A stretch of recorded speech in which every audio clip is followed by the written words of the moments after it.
Emily would smile faintly and walk away. She never gave them the satisfaction of reacting. But deep down, each comment left a bruise. Her only real comfort came from Daniel, her husband. He was away most of the year, serving in missions she could never know about. When he called, his voice steadied her heart. "I know they're hard on you, Em," he'd whisper across the static of a bad phone line. "But remember this, I'll always come home to you. No matter what." She held on to those words like oxygen. It was a calm evening. Emily had just bought eggs and bread from town and was walking the long road home. The sun had dipped low, painting the sky orange and purple. Crickets chirped in the distance. Then, the roar of an engine broke the peace. A truck pulled up behind her. She froze. She recognized the voices immediately. Well, look who it is," one sneered. "The farm mouse." Emily gripped her basket tighter. "Please. I just want to go home." So gentle, so quiet, that the world mistakes your kindness for weakness. That was Emily's life. A farm girl who asked for nothing more than peace. But one evening, when bullies decided to humiliate her in the cruelest way possible, tying her to a tree on a lonely dirt road, she pressed one button on her phone. One call later, her Delta Force husband was on his way. And what happened next shocked the entire town. Emily had always been the quiet one. She wasn't the kind of girl who stood up in class or demanded attention. She found her joy in little things, brushing the horses at dawn, kneading bread in her kitchen, feeling the earth between her fingers as she planted seeds. The townspeople respected her family farm, but the young men, the arrogant group that thought they ruled the county, mocked her constantly. "Farm girl," they'd call. "Got your cows tucked into bed yet?" They laughed. 3 of them jumped out. "You think you're too good for us, huh? Always walking like you don't even see us." Before she could react, one of them slapped the basket from her hands. Eggs shattered across the dirt. "Stop!" Emily gasped, kneeling down to gather what she could. But hands grabbed her, rough and merciless. "Let me go," she cried, struggling, but they dragged her toward a tree. From the truck bed, they pulled a rope. "No," she screamed. "Please." They tied her wrists tight, the rope biting into her skin. They laughed as she sobbed, struggling helplessly against the knots. "There," one grinned. "Now you're part of the landscape. Just like a scarecrow." The others howled with laughter. To them, it was just a game. To Emily, it was terror. But in her pocket, her phone buzzed. With shaking fingers, she pressed one button. The one she always pressed when the world felt too heavy. "Daniel."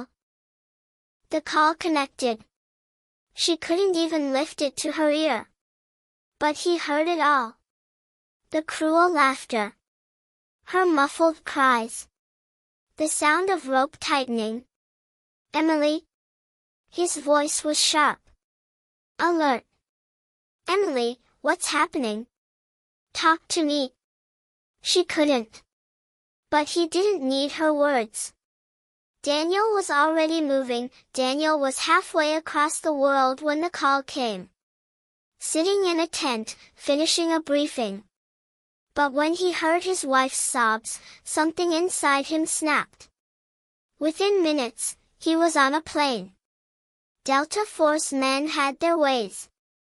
He didn't waste a second. All he could think about was Emily. His Emily. Alone, tied up, terrified. "Hold on, Em," he whispered to himself as the engines roared. "I'm coming." Night had fallen.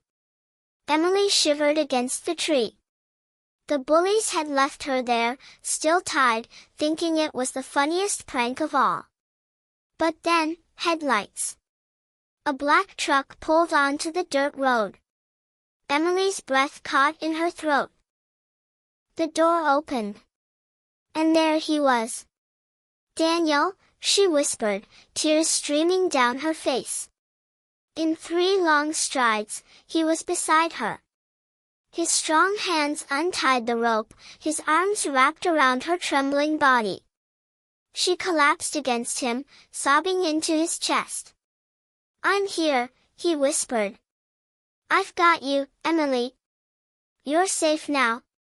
But then, voices. The bullies hadn't left after all. They were leaning against their truck, laughing, thinking their game still hadn't ended. "Well, well," one said.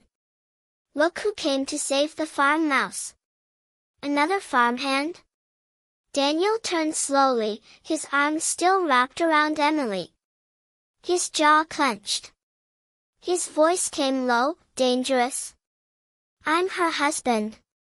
The boys smirked. "Yeah? What are you gonna do about it?" What happened next, no one in that town would ever forget. Daniel moved like lightning. In one instant, he crossed the distance, grabbed the closest bully, and slammed him against the truck. The boy's eyes widened in shock. "You think tying up a woman makes you strong?" Daniel growled. "You don't know what strong is." The others froze. They had never seen anything like this. Daniel's presence alone, calm, deadly, commanding, was enough to make them shrink back. He released the boy, stepping forward slowly. "You will never come near her again," he said coldly. "Because if you do, you won't walk away next time." For the first time, the bullies were silent. Their smirks vanished. They scrambled into their truck and sped away, gravel flying under their tires. Emily clung to Daniel, tears of relief soaking his shirt. "I thought I'd never see you again," she whispered. He kissed the top of her head. "You'll always see me again.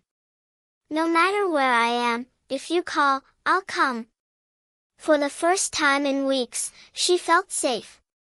Safe in his arms. The town soon learned what had happened. The bullies never dared to look at Emily again. In fact, they avoided her completely. People began to treat her with a newfound respect. Not because of fear, but because they realized the quiet farm girl wasn't weak. She was the wife of a man who would cross the world for her, and a woman strong enough to survive cruelty with dignity. Sometimes the world mistakes kindness for weakness. Sometimes silence is taken for fear. But never underestimate the quiet ones. And never forget this: love is the most powerful force in the world. Strong enough to cross oceans. Strong enough to break chains. Emily's story is proof that true strength doesn't always roar. Sometimes, it whispers, "I'll always come home to you."